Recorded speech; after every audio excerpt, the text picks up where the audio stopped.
Welcome to మలీన్ kitchen. ఈ రోజు అయితే మనం ముద్ద మైసూర్ పాక్ చేసుకున్నామండి. ఈ ముద్ద మైసూర్ పాక్ చాలా టేస్టీ సూపర్గా ఉందండి. మీరు ఇలాగే చేయండి. చుట్టాలు వచ్చినా ఎవరైనా తినొచ్చండి. పిల్లలు స్వీట్ కావాలన్నా మనం ఇలా చేసి పెట్టవచ్చు. హెల్దీ అండి, చాలా బాగుంటుందండి. మనం ఇంట్లో చేసుకుంటే చూడండి ఎంత ముద్దగా ఉందో. టేస్ట్ అయితే అదిరిపోయిందండి. చాలా బాగుంది. మీరు తప్పకుండా ట్రై చేయండి ఈ ముద్ద మైసూర్ పాకు. ఈ రెసిపీ నచ్చితే లైక్, షేర్, కామెంట్, సబ్స్క్రైబ్ చేయండి. మర్చిపోకండి మీ ఫ్రెండ్స్కి షేర్ చేయండి. వీడియో చూడాలంటే నోటిఫికేషన్ ఆన్ చేసుకోండి. వీడియో అయితే పూర్తిగా చూడండి. వీడియోలో ఎలా చేసామో అలాగే చేయండి, అదిరిపోతుందండి. ముద్ద మైసూర్ పాక్ అయితే బాగా చూడండి. వీడియోకి టార్గెట్ 50 లైక్స్ అండి. తప్పకుండా లైక్ చేసి ఫుల్ వీడియో చూసేయండి. బాగా చూడండి, చాలా టేస్టీగా ఉందండి.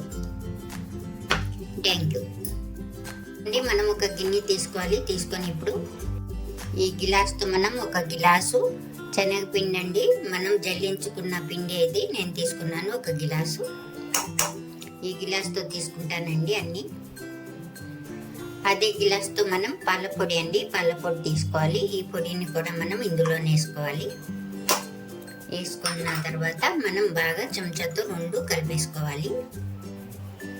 ఇలా బాగా కలుపుకొని మనం పక్కన పెడదామండి. గిన్నె తీసుకోవాలండి. ఏదో ఒకటి గిన్నె తీసుకొని ఇందులోకి మనం చూడండి ఈ గిలాస్తోనే ఒక గిలాస్ నెయ్యి వేసుకుంటున్నాను. ఆయిల్ వేసుకుంటున్నానండి. ఈ నూనె వేసుకోవాలి మనం, సన్ఫ్లవర్ ఆయిల్. ఒక గిలాస్ నెయ్యి, ఒక గిలాస్ నూనె వేసుకుంటే బాగుంటుందండి. లేకుంటే 2 ఒకటి వేసుకోవచ్చు, అదైనా నూనె అయినా నెయ్యి అయినా. ఇప్పుడు మనం వేడి చేసుకుందాం. మనం ఒక టిన్ అయినా సరే లేకుంటే ప్లేట్ అయినా సరే ఏదైనా తీసుకొని మనం కొంచెం నూనె వేసుకొని రాసుకోవాలండి. ఇలాగా పక్కలకి ఇదంతా రాసుకొని మనం టిన్ను పక్కన పెట్టుకోవాలి. ఇదే ఫస్ట్ చేసుకోవాలి మనం. ఇలా పెడదామండి. ఇంకో ప్రాసెస్ చూద్దాం. స్టవ్ వెలిగించుకున్న ఒక కడాయి అయినా ఫ్రై పెన్ అయినా పెట్టాలండి. పెట్టుకున్న తర్వాత ఇందులో మనం ఈ గిలాస్తోనే 2 గిలాసులు చక్కెర వేసుకుందామండి.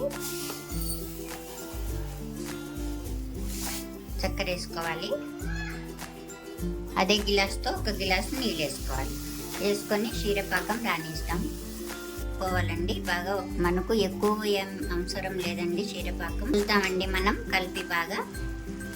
ఇప్పుడైతే మనకు సరిపోయింది చూడండి. ఇలాగైతే తీగపాకం వచ్చింది.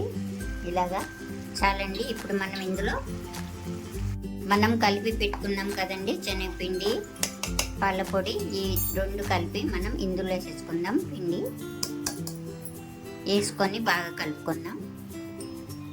ఇలాగైతే మనం బాగా కలిపేసుకున్నాం చూసారా అంతా. ఇప్పుడు మనం ఇందులో మనం వేడి చేసుకున్న నూనె, నెయ్యి వేసుకుందామండి. ఒక స్టవ్ మీద వేడి చేసుకున్నానండి. కొద్దిగా వేసుకొని కలుపుకుంటూ ఉండాలి మనం. ఇలాగే వేసుకొని కలుపుకుంటూ ఉండాలి. చూడండి అంతటిని నేను ఇలాగే వేసుకున్నాను.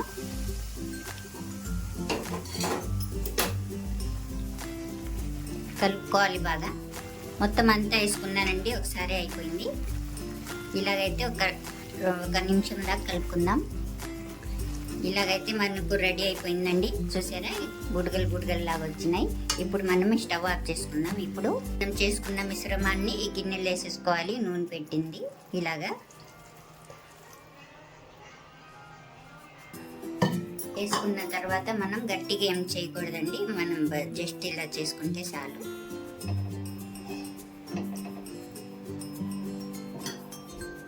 తీసుకున్న తర్వాత ఒక 2 నిమిషాలు చల్లారితే మనం కట్ చేసుకుందాం. చల్లారిందండి. మనం అయితే ఇలా ఘాట్లు పెట్టేసుకోవాలి. పెడతా ఉన్నానండి. ఇలాగంతా ఘాట్లు పెట్టుకోవాలండి. పెట్టుకున్న తర్వాత మళ్ళీ కొద్దిగా చల్లారిపోయాక మనం ప్లేట్లో తీసుకుందాం. ఒక ప్లేట్ తీసుకోవాలండి. ప్లేట్ తీసుకొని మనం చేసుకుందాం కదా ఈ మైసూర్ పాక్ని ఇందులో వేసేసుకుందాం.